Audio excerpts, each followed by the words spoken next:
Assalamualaikum warahmatullahi wabarakatuh. Jumpa lagi di channel Ayu Berkebun, channel yang membahas seputar dunia perkebunan.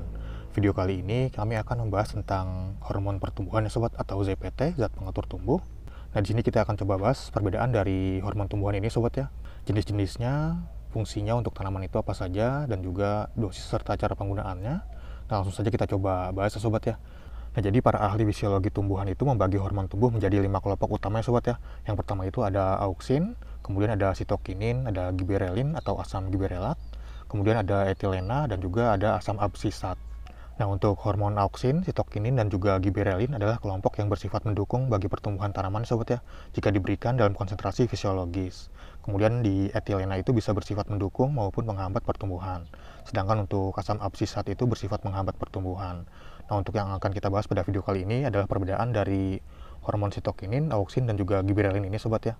Nah, saat ini itu manusia sudah mampu memproduksi hormon buatan yang dapat diaplikasikan pada tanaman budidaya maupun untuk keperluan kultur jaringan.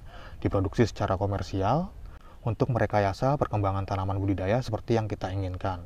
Misalnya untuk tujuan pembesaran buah, perbanyakan bunga, perbanyakan tunas dan cabang, maupun anakan. Percepatan tumbuh, menggenjot hasil panen, percepatan pemasakan buah, defoliasi atau perontokan daun, membuat tanaman kerdil atau bonsai, dan merekayasa kultur jaringan. Hormon buatan ini disebut hormon sintetik atau lazim disebut dengan zat pengatur tumbuh ya sobat ya, atau ZPT. Nah, sekarang kita bahas dulu untuk fungsi dari masing-masing ketiga hormon ini sobat ya. Yang pertama itu ada sitokinin. Jadi sitokinin ini adalah kelompok hormon yang mempunyai fungsi utama yaitu mensupport pertumbuhan tunas, termasuk batang dan juga daun. Nah, sumber dihasilkannya hormon sitokinin ini itu ada di ujung akar ya sobat ya. Selanjutnya dari auksin ini adalah kelompok hormon yang mempunyai fungsi utama yaitu mensupport pertumbuhan akar. Sumber dihasilkannya itu ada di ujung tunas. Nah, selanjutnya ada giberelin. Jadi giberelin ini adalah kelompok hormon yang mempunyai fungsi pembungaan dan pembuahan. Sumber dihasilkannya itu ada di daun dan juga buah. Nah, untuk ZPT atau hormon pertumbuhan ini ada beberapa hal yang harus diperhatikan sobat ya. Nah, jadi hormon pertumbuhan itu mempunyai dua fungsi yang berbeda, yaitu mensupport dan menghambat pada konsentrasi yang berbeda. Satu hormon yang sama dengan konsentrasi yang sama akan mempunyai pengaruh yang berbeda pada bagian tanaman yang berbeda. Nah, contohnya di hormon auksin. Jadi hormon auksin itu menunjang pertumbuhan akar, tapi dia itu menghambat pertumbuhan tunas dan juga menghambat pembungaan dan pembuahan. Nah, selanjutnya hormon sitokinin, dia ini menunjang pertumbuhan tunas, tapi menghambat pertumbuhan akar dan menghambat pembungaan dan pembuahan. Selanjutnya hormon giberelin, dia ini menunjang pembungaan dan pembuahan, dan menunjang pembelahan sel, akar, dan tunas. Selanjutnya hormon dalam kelompok hormon yang sama akan bersifat sinergis atau saling menguatkan. Sedangkan hormon dalam kelompok hormon yang berbeda akan bersifat saling melemahkan atau saling meniadakan. Nah, hal tersebut harus selalu diingat ya sobat ya, karena sangat penting untuk penerapannya. Jadi ketika sobat membuat ramuan hormon, acuannya itu bukan sebanyak-banyaknya hormon ya sobat ya, tapi lebih kepada ketepatan formulasinya atau komposisinya atau konsentrasinya. Karena semakin tinggi konsentrasinya justru akan menghambat pertumbuhan tanaman.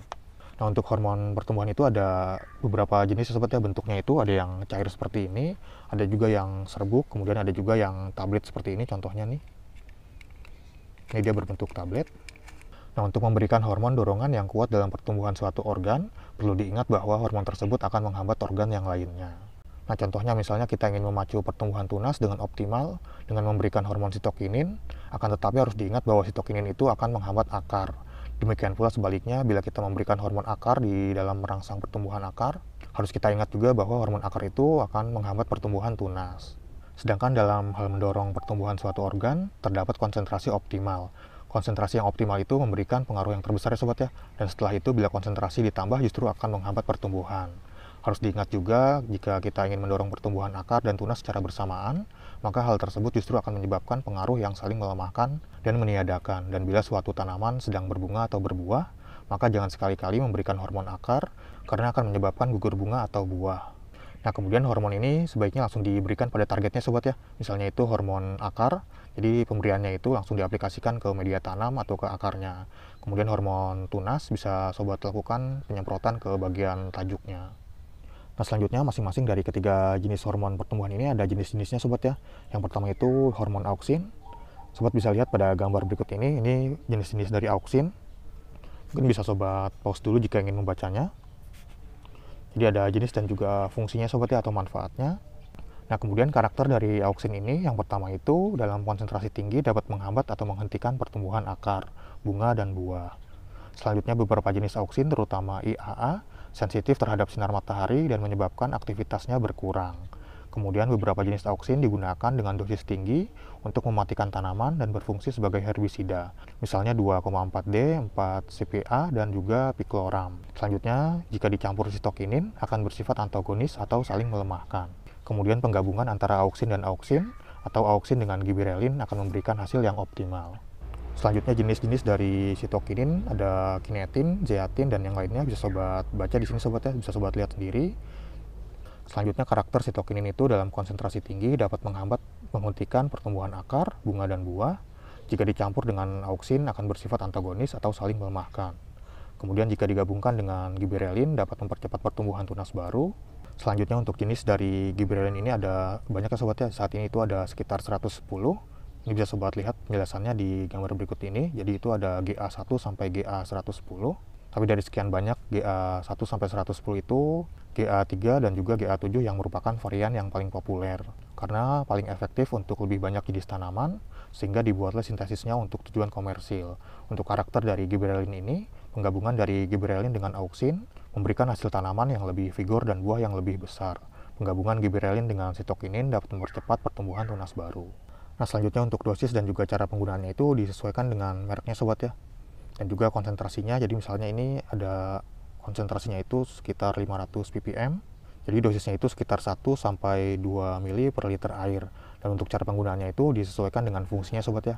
Tadi hormon auksin itu untuk merangsang pertumbuhan akar, jadi bisa disiramkan ke perakaran atau media tanamnya. Sedangkan untuk sitokinin dan gibberellin ini bisa disemprotkan ke tanamannya sobat ya. Jadi jangan salah aplikasi. Jadi jangan sampai si auksin ini sobat berikan dengan cara disemprot dan si sitokinin ini sobat berikan dengan cara disiram. Jadi dosisnya itu disesuaikan dengan merek yang sobat beli sobat ya. Biasanya ada dosisnya atau konsentrasinya. Biasanya juga ada petunjuk penggunaannya.